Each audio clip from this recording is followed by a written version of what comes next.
आसन को नहीं धोना, गौमुखी को धो सकते हैं।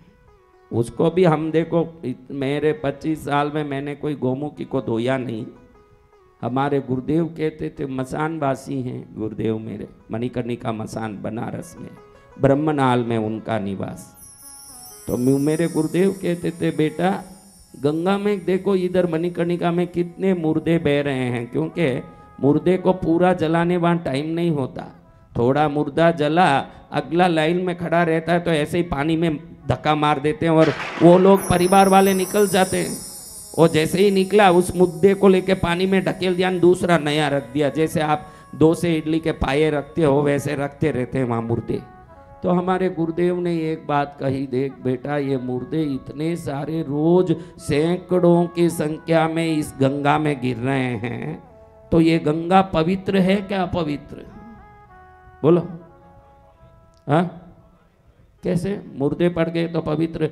मुर्दे पड़ने के बाद भी गंगा पवित्र ही है, तो मेल लगने के बाद भी आसन गौमुख की थैली पवित्र ही है। ध्यान रखना, इन सब में अपवित्रता आती नहीं है, क्योंकि तुमने मंत्र बोल के जब जाप किया तो जो पसीना उस गौमुखी में लगा, इसको ब्रह्म स्वेद, स्वेद यानी पसीना, मैंने पहले ही बोला इसको ब्रह्म स्वेद बोलते हैं। इसको धोने से तो ये जो ब्रह्म स्वेद, जो मंत्र की ताकत है वो निकल जाती है। इसलिए 25 साल में हमारे गुरुदेव रोज कहते थे, भाई गंगा पवित्र है मुर्दे पड़ने के बाद भी, तो मट्टी लगने के बाद भी आसन और गौमुखी की थैली पवित्र ही है, उसको नहीं धोना। जय गुरुदेव। उसको कभी नहीं धोना। जिस हालत में खाली आसन को झटक दिए, समेट के रख दिए, धोया तो इतने दिन जो साधना की वो सभी शक्तियां नष्ट हो जाएगी। हाँ, पानी के साथ वो भी जाएगी। हमको ध्यान रखना है कि इन सब में मेल अपवित्रता नहीं देखी जाती है। इसमें जितना मेल छड़ता है, समझना कि इतनी सिद्धि बढ़ रही है इसमें। इसलिए ले जाके कोयले का मेल चढ़ाते मत बैठना, वो अपने आप प्राकृतिक रूप से चढ़ना है। हम चढ़ाएंगे तो वो मेल मेल कहाएगा। स्वतः ही जो इकट्ठा होता है वो सिद्धि है, वो हम नहीं चढ़ाना। समझ रहे हो ना?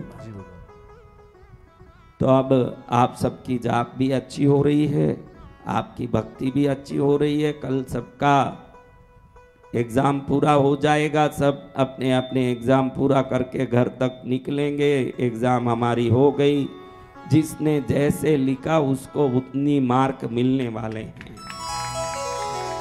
जिसने जैसा लिखा होगा वैसा मार्क मिलेगा। अभी इसमें टीचर का क्या लेना देना महाराज? बोलो। हमारे लिखने के आधार पर हमारी उत्तीर्णता है कि टीचर के आधार पर उत्तीर्णता है?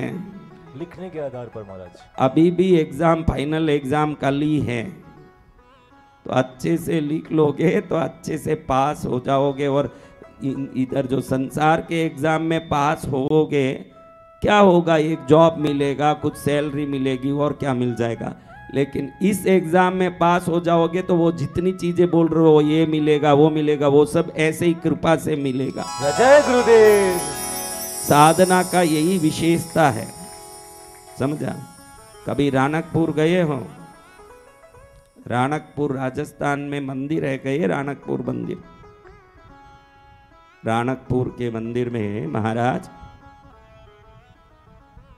धन्ना सा सेठ मन में भगवती भगवान की सेवा करके परम सानिध्य प्राप्त करने का उत्कंठा से नित्य पूजा आराधना करने वाले आराधक हैं।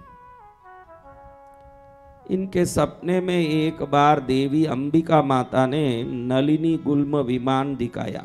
नलिनी विमानों में जो इंद्र देवता आदि देवता विमान में आते हैं ना, उन विमानों में कई प्रकार के विमान हैं।